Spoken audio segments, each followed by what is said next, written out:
రాబోయే ఎన్నికల్లో కీలక పాత్ర మీరు పోషించాలి. రాబోయే రోజులే కాదు, మనకున్నంత వరకు బార్డర్లో సైనికులు ఎలా ఉంటారో జగనన్న కోసం ఎవరైతే ఈరోజు కమిటీల్లో ఉన్నటువంటి అభ్యర్థులే కాదు, స్థానిక నాయకులు అందరూ కూడా సైనికులాగా జగనన్న కోసం కష్టపడాలి.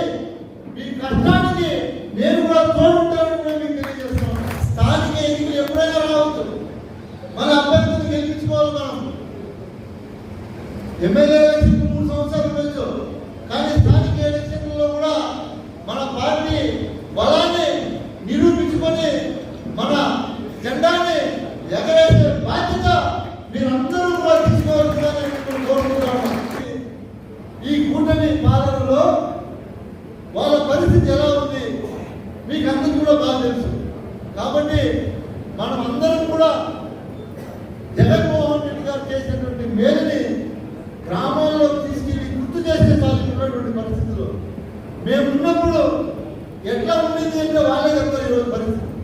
కాబట్టి మీరు అందరూ కూడా ధైర్యంగా ఉండి ఖచ్చితంగా రాబోయే రోజుల్లో మళ్ళీ మనం జగన్మోహన్ రెడ్డి గారిని ముఖ్యమంత్రిగా చేసుకొని తీరాలని అందరినీ కూడా కోరుకుంటూ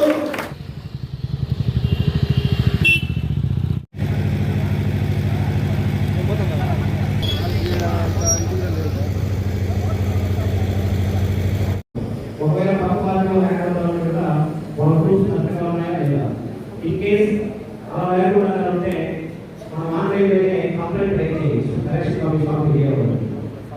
ఒకవేళ బిఏలో వెళ్ళలేదనుకుంటే మన ఆర్డీఓ చేసేస్తే ఒకవేళ ఈ ప్రాసెస్ అంతా జరిగిన తర్వాత కూడా మన వాళ్ళు ఎవరైనా ఉండి మిస్ అయిపోతే టీడీ పోల్ పనిగట్టుకొని మన వాళ్ళు డిలీట్ చేయాలని చెప్పి ఎస్ఆర్ఎఫ్ ప్రోగ్రామ్ చేస్తే వాళ్ళ గ్రూప్స్ ఆ ఓట్లు వెళ్ళిపోవచ్చు. కాబట్టి దీనిలో చాలా అత్యంత ప్రాధాన్యత కలిగిన సబ్జెక్టుగా దీన్ని తీసుకొని మరి పలమనేరు నియోజకవర్గంలో ఉన్న అన్ని పోలింగ్ బూత్ ఎవరైనా ఒక పోలింగ్ ఇంట్రెస్ట్ లేకుండా పక్క బూత్లో చేస్తామంటే కూడా పక్క బూత్లో ఉన్న ఓటర్స్ దీనికి వర్క్ చేయొచ్చు. నాకు ఆ పోలింగ్ బూత్లో ఏ ఓటు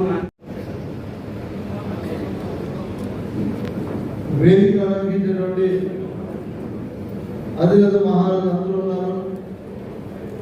అదేవిధంగా పరిశీలకులు చేశారు. అందరికీ పేరు పేరున నేను ముఖ్యంగా ధన్యవాదాలు తెలియజేస్తూ ఈ కార్యక్రమాన్ని ఇంత పెద్ద ఎత్తున ఆర్గనైజ్ చేసినటువంటి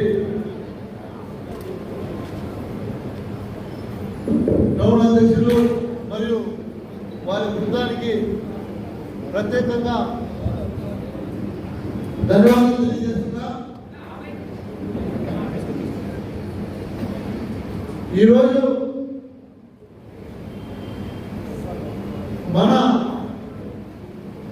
బిఎల్ఏల సమావేశం బూత్ కమిటీ లెవెల్లో ఉన్నటువంటి ఏదైతే సమస్యలు వాటిని ఎలా పరిష్కరించుకోవాలి, వాటి మీద ఎలా దృష్టి పెట్టాలి,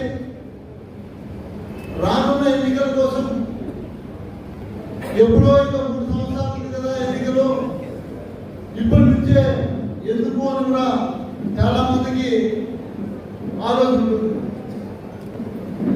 కాకపోతే ఇది రాష్ట్ర వ్యాప్తంగా ఇప్పుడు ఈ ప్రక్రియ మొదలైంది. ఎస్ఐఆర్ అనే ఈ ప్రక్రియలో ప్రతి ఇంటికి కూడా అధికారులు ఇచ్చేస్తారు.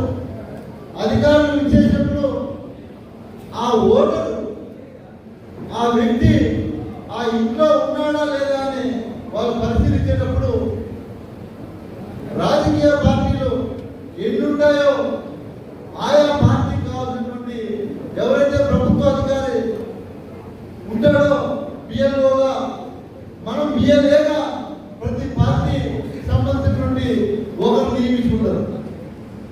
వారితో పాటు ఉండి ఎక్కడా కూడా మన పార్టీకి సంబంధించిన సానుభూతి ఓటర్ తొలగించుకోకుండా చూసుకోవాల్సినటువంటి బాధ్యత ప్రతి బూత్ లో ఉన్నటువంటి, మీరు బూత్ కన్వీనర్ అనుకోండి, లేదా బిఎల్ఏ అనుకోండి, లేదా అక్కడ స్థానికంగా ఉన్న నాయకులు అనుకోండి, అదంతా కూడా మీ చేతిలో ఉండే పని. ఎందుకంటే ప్రతి బూత్ లో వచ్చి ఈ వేదిక మీదలో ఎవరు కూడా వచ్చి చూడలేము. వాస్తవం కదా, మీ బూత్ లో ఉన్నటువంటి పరిస్థితి మీకు మాత్రమే అర్థమైంది. కాబట్టి ఈ ఓట్లు ఎక్కడా కూడా వాళ్ళు అడిగేటువంటి ప్రూఫ్స్ కూడా అందుబాటులో ఉంచి ఎక్కడా కూడా ఇబ్బంది కలిగించకుండా మీరు చూసుకోవాల్సినటువంటి బాధ్యత ఒకటి మీ మీద ఉంది. దీంతో పాటు మీరు గమనిస్తే తెలుగుదేశం సానుభూతి పట్ల ఓట్లు ఉంటాయి. ఓటు మాత్రం ఓటు కార్డు ఉంటుంది అంతే. ఓటర్ లిస్టులో కార్డు, పేరు అన్నీ ఉంటాయి. ఇంట్లో పోయి చూస్తే మనిషి ఉండడు, అడ్రస్ ఉండదు, అతను ఏమి ప్రూఫ్ ఉండవు. అట్లా కూడా మీరే లిస్ట్ రెడీ చేసి మాకు ఇవ్వాల్సినటువంటి బాధ్యత మీరు తీసుకోవాలి. ఎందుకంటే మీరు ఆ లిస్టు మాకు ఇస్తే దాన్ని మేము ఏం చేయాలనేది అధికారుల నుంచి తీసుకెళ్ళి ఇలాంటి ఓటర్స్ ఉన్నాయి, వీటిని తొలగించడానికి ఏ రకంగా మనం చేయాలనేది ఆలోచనతో ముందుకు పోయేకుండా బాగుంటుందని కూడా మీకు తెలియజేస్తా ఉన్నాం. అదేవిధంగా మీరందరూ కూడా 90 గ్రామ పంచాయతీల్లో 26 మున్సిపాలిటీ వార్డులో బూత్ కమిటీలన్నీ కూడా పూర్తి చేశారు. అందరికీ కూడా పేరు పేరుగా నేను ధన్యవాదాలు తెలియజేస్తా ఉన్నా. పూర్తి చేశారు కాబట్టి అందరికీ కూడా ఇప్పుడు ఐడెంటిటీ కార్డులు రెడీ అవుతూ ఉన్నాయి. మనం ఏవైతే 8,000 చిల్లర బూత్ కమిటీలో ఉన్నటువంటి సభ్యులు కావచ్చు, గ్రామ కమిటీ కావచ్చు, మీరు ఇచ్చినటువంటి పేర్లు ఎవరెవరైతే మీరు ఇచ్చారో వాళ్ళందరికీ కూడా ఐడి కార్డు రెడీ అవుతా ఉన్నాయి. ఆ ఐడి కార్డు ప్రక్రియలో ఫలానా వ్యక్తి, ఎగ్జాంపుల్ ఎవరో ఒక వ్యక్తి అనుకోండి, ఆ వ్యక్తికి ఓటీపీ పోతుంది. మీ గ్రామ స్థాయి కమిటీలో ఉన్న వ్యక్తికి ఓటీపీ పోతుంది, ఆయన మొబైల్ నెంబర్. ఆ ఓటీపీ చెప్పాలా, ఆ ఫోన్ నెంబర్ కరెక్ట్గా ఉన్నదో చెక్ చేసుకోవాలా, ఆ వ్యక్తి కరెక్టా కాదా చెక్ చేసుకోవాలి. ఇవన్నీ కూడా కరెక్ట్గా ఉన్నాయా లేదా చెక్ చేసి మీరు అప్రూవ్ చేస్తే లాస్ట్ క్యూఆర్ కోడ్ స్కాన్ చేయాల్సి వస్తుంది. దాన్ని స్కాన్ చేసి ఆ ప్రక్రియ పూర్తి చేస్తే పూర్తి అయింది అని మీకు అక్కడ డిస్ప్లే మీకు కనిపిస్తుంది. అప్పుడు మీకు ఐడి కార్డు ప్రింట్కి వెళ్తుంది. కాబట్టి ఎవరైతే గ్రామ కమిటీలు ఇచ్చినారో ఈరోజు దాని మీద దృష్టి పెట్టుకొని మీరు దాని మీద దృష్టి పెట్టి వాళ్ళు వచ్చే ఓటీపీని వెరిఫై చేసి అది కరెక్ట్గా ఉందో చూసుకొని ఆ వ్యక్తే నాకు కాదా అనేది కూడా మీరు చెక్ చేసుకోవాలి. ఆ ప్రక్రియను కూడా పూర్తి చేసుకొని అదేవిధంగా ఇప్పుడు ఇంతసేపు వక్తలు అందరూ కూడా పెద్దలు చెప్పారు, రాబోయే ఎన్నికల్లో కీలక పాత్ర మీరు పోషించాలని. రాబోయే రోజులే కాదు, మనకు ఉన్నంత వరకు బార్డర్లో సైనికులు ఎలా ఉంటారో జగనన్న కోసం ఎవరైతే ఈరోజు కమిటీల్లో ఉన్నటువంటి అభ్యర్థులే కాదు, స్థానిక నాయకులు అందరూ కూడా సైనికుల్లాగా జగనన్న కోసం కష్టపడాలి. మీ కష్టానికి నేను కూడా తోడుంటానని కూడా మీకు తెలియజేస్తాను. ఎందుకంటే ఎన్నికలు ఎప్పుడైనా రావచ్చు, స్థానిక ఎన్నికలు. ఈ ప్రక్రియ పూర్తి అయిపోయిన తర్వాత స్థానిక ఎన్నికలు ఎప్పుడైనా రావచ్చు. మన అభ్యర్థులను గెలిపించుకోవాలి. మనం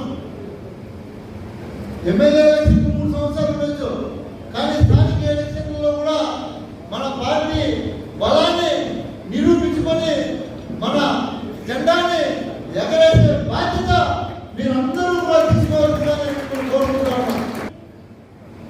గడిచిన మన ప్రభుత్వం అధికారంలో ఉన్నప్పుడు 5 సంవత్సరాల పరిపాలన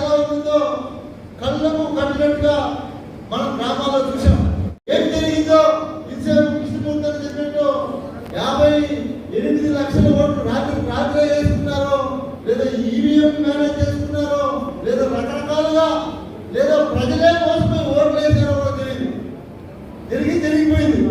కానీ ఈరోజు పరిస్థితి గ్రామాల్లో ఎలా ఉంది, ప్రజల పరిస్థితి ఎలా ఉంది, ఈ కూటమి పాలనలో వాళ్ళ పరిస్థితి ఎలా ఉంది మీకు అందరికీ కూడా బాగా తెలుసు.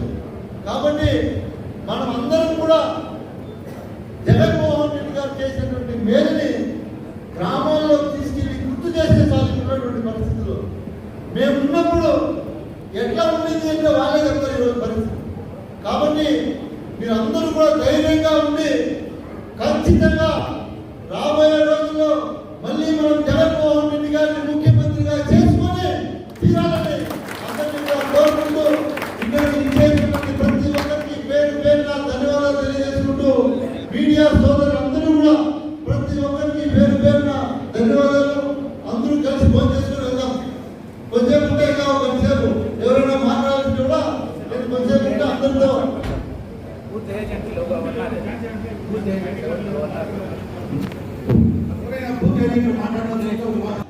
ఎవరైనా సరే మహిళలు కూడా ఈరోజు విజేతలు అందరికీ కూడా మీ గ్రామాల్లో ఎవరినైనా ఇంకా మీరు కమిటీలో చేర్చాలనుకుంటే అదనపుగా చేర్చాలనుకుంటే కూడా అవకాశం ఉంది. మీరు ఆ పేరు ఇస్తే ఇప్పుడు ఈ లిస్టులో పంపించేసి వాళ్ళకు ఐడి కార్డు తెప్పిస్తామని కూడా మీకు తెలియజేస్తాం.